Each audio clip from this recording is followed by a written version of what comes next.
Hello and welcome to our ESP class, or English for Specific Purpose. In this class we're going to talk about simple economics terms that you will encounter during your first semester at eShow University. I hope it helps you to catch up with whatever we're going to discuss during our economics classes. Welcome, and my name is Guch Nurif. If you Google that, you will actually see some photos of me. Looks like I have been featured in a few articles. We see TaiwanStock.yahoo.com, MCT, China Times, TaiwanNews.yahoo.com. Some of them report on my guest lectures at Zhongshan University, National Sun Yat-sen University. I will be your host of today's ESP class on economics terms. So let's jump into those terms. The first one is going to be scarcity. Scarcity.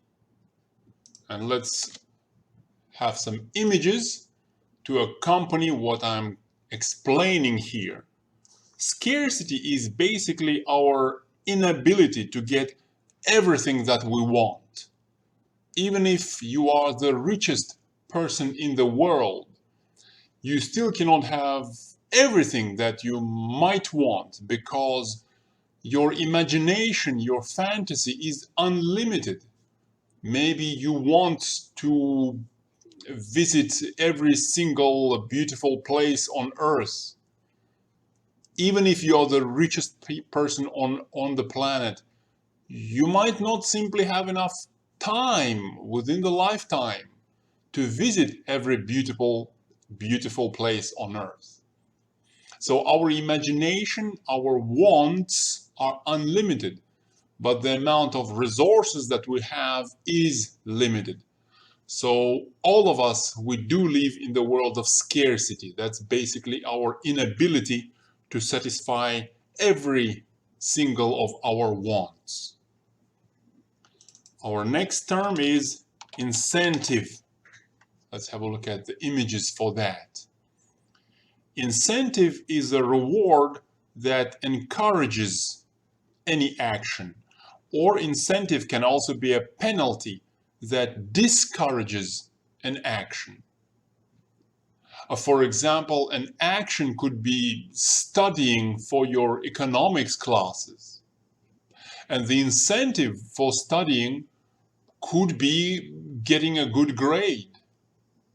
Maybe you don't care about grades. Perhaps your incentive is to satisfy your parents who are happy with you studying economics.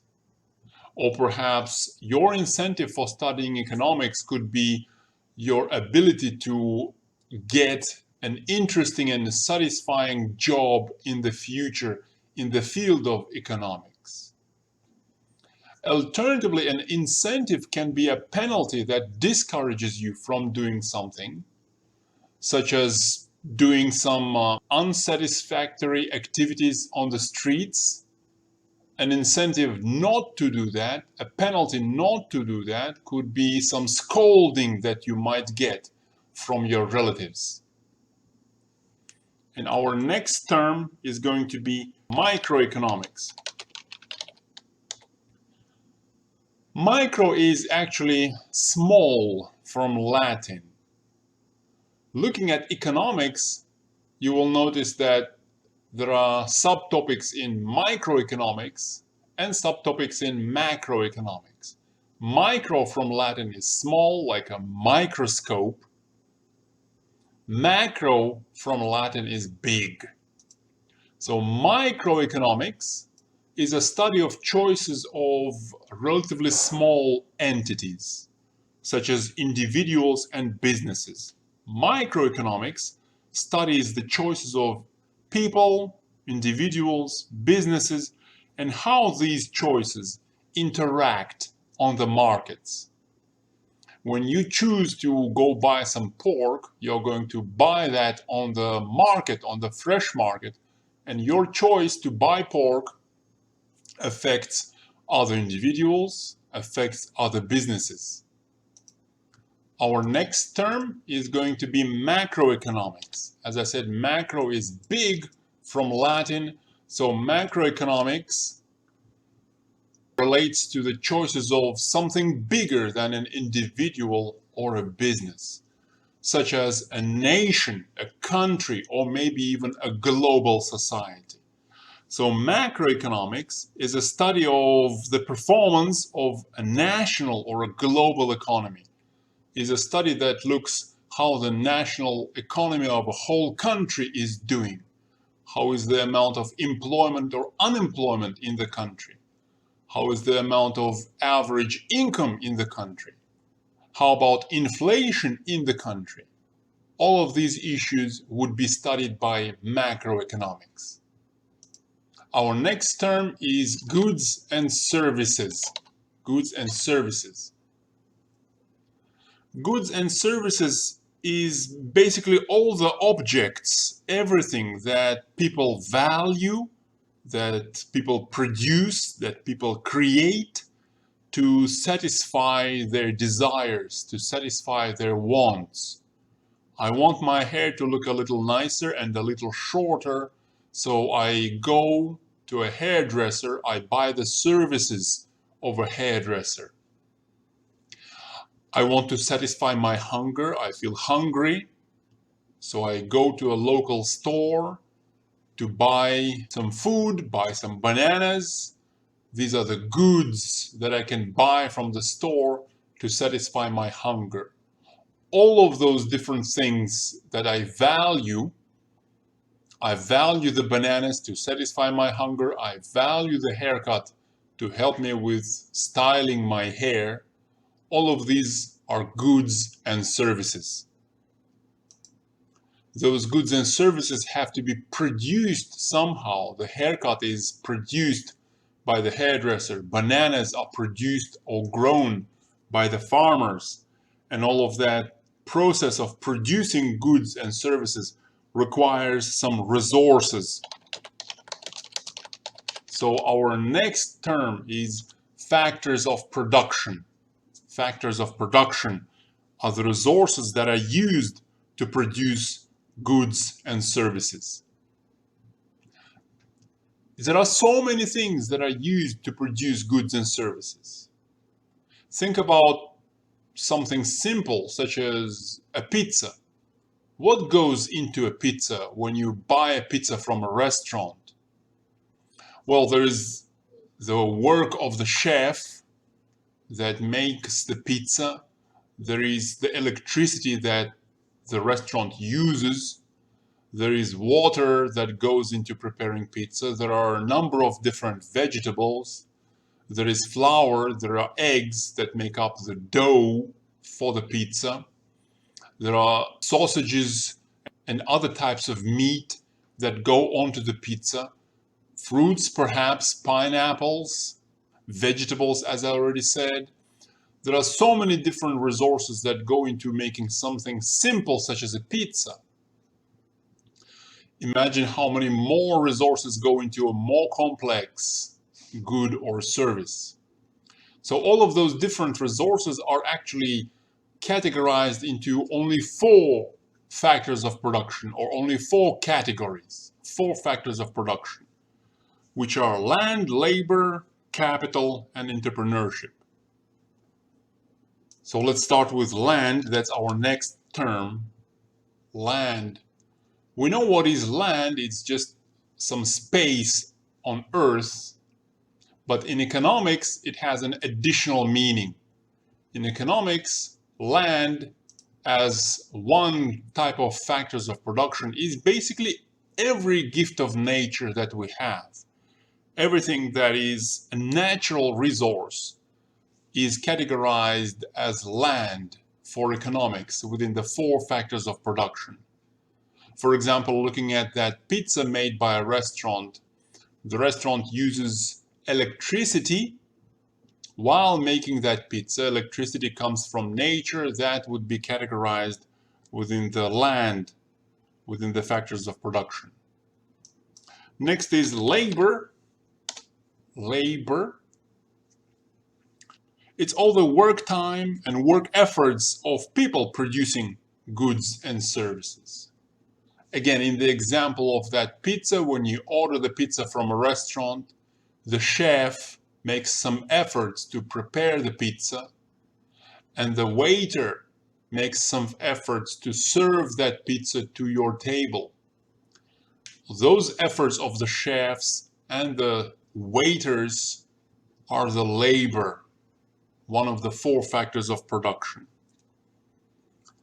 Another term here is human capital. Human capital is the quality of labor, is the quality of work time, quality of efforts.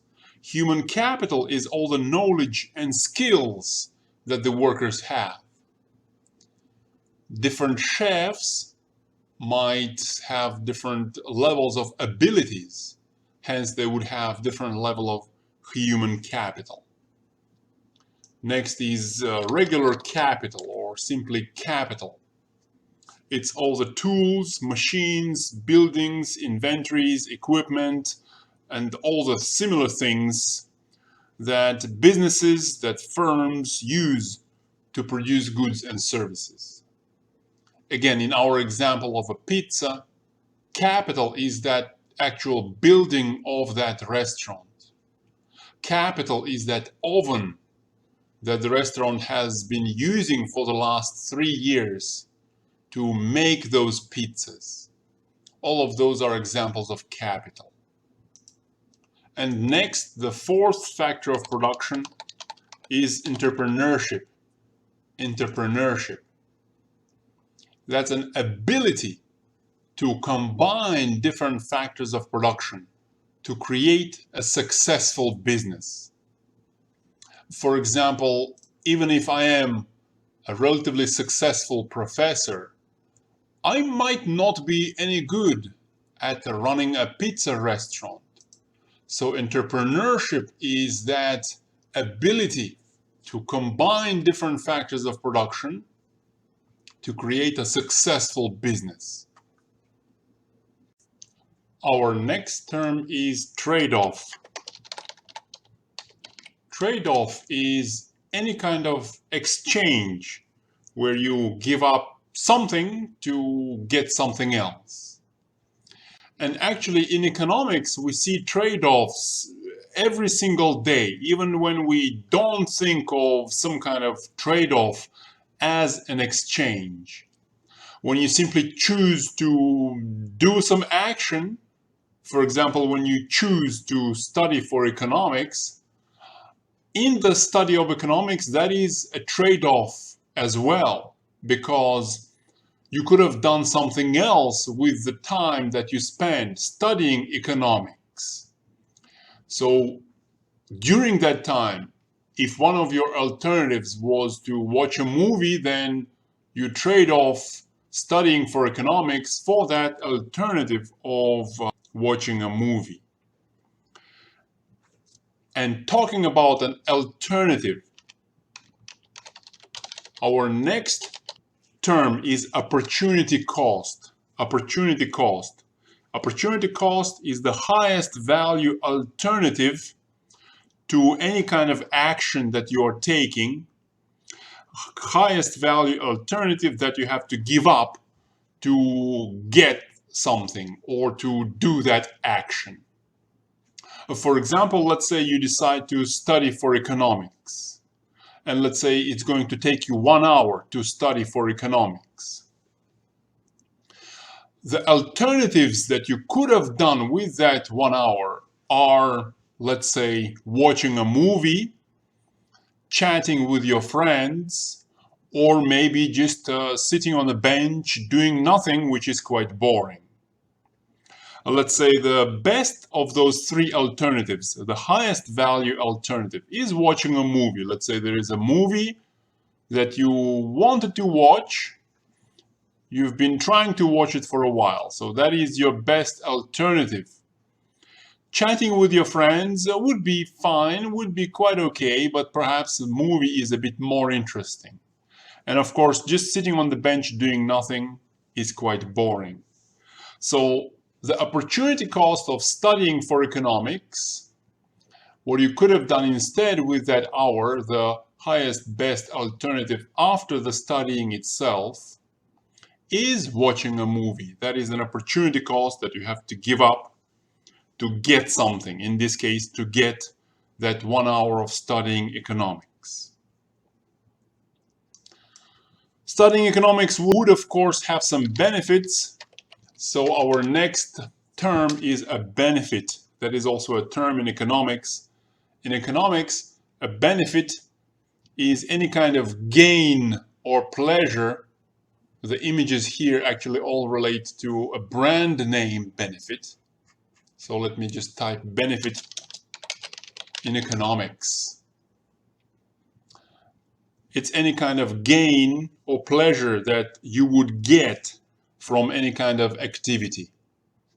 So for example, even if studying economics is not pleasurable, there is still a benefit. You will learn more and maybe you will get a better grade at economics. That is a benefit. And our benefits of how much gain, how much pleasure you get from an activity, those depend on our preferences. Preferences are simply our opinions on what we like and what we dislike. For example, if you prefer to watch a movie rather than chat with your friends right now, that is an example of how your preferences manifest, how your preferences are showing up at the moment. The next term for us is marginal benefit. Marginal is simply additional. Marginal is simply additional. And marginal benefit is an additional benefit from one more additional unit of something. For example, let's say you ate 2 ice creams and you do like ice creams, you like ice creams. So there is quite a lot of benefit, there is quite a lot of pleasure of eating 2 ice creams. Marginal benefit would be the additional pleasure of eating a 3rd ice cream, 1 more ice cream. The total benefit of eating all 3 ice creams is called the total benefit, but marginal benefit, remember marginal is additional, marginal benefit of 3rd ice cream is only the additional extra pleasure of eating that 3rd ice cream only. And usually, as you see from these top 2 images, marginal benefit declines. If you like ice cream, you're going to enjoy the 1st ice cream quite a lot. But by the time you eat the 3rd ice cream, you've already had enough ice cream, and the enjoyment marginal benefit from this additional 1 more ice cream, the 3rd ice cream, is not going to be as much as the enjoyment from the 1st ice cream. And similarly, marginal cost. Again, marginal is additional. Marginal is additional. So marginal cost is additional cost of anything from 1 more additional unit of that something. For example, let's say just sitting on the bench and doing nothing is costly because it's boring and painful to sit there doing nothing. Let's have the units in minutes. The first 3 minutes of sitting there on the bench and doing nothing is somewhat costly because it's boring. But if you cannot take it anymore, the 4th and 5th and 6th minutes, those additional minutes, will be more and more costly because it's getting so boring that you cannot take it anymore. In this case, this is an example of marginal cost, additional cost of an additional minute of sitting there on the bench and doing nothing. And usually, as you might notice from this example, marginal cost increases. Even if some sort of activity is painful, is boring, the first couple of minutes might be more or less okay, but doing that same boring activity for longer and longer will be more and more difficult to tolerate. Hence, marginal cost, additional cost from additional minute, additional cost from additional unit of that activity generally increases. Having talked about costs and marginal costs, our next term is production efficiency. And production efficiency is being able to produce goods and services at the lowest possible cost. Say you can produce an essay in 1 hour, whereas your classmate can produce one essay in 2 hours. In this case, you are more efficient in producing those essays.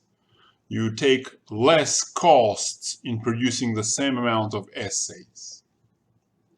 Next is technological progress. Technological progress, sometimes also called technological change, is the development of new goods and services. For example, CD discs that came out around 10 years ago were a new good compared to older cassettes that people used to record the music 20 or 30 years ago.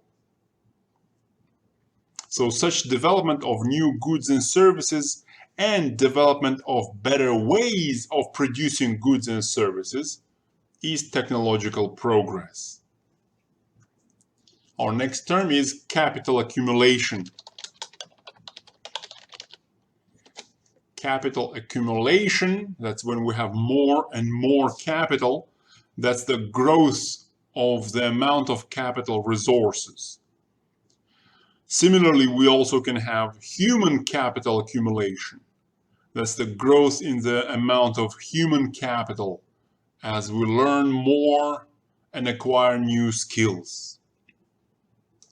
Next is a simple term, firm.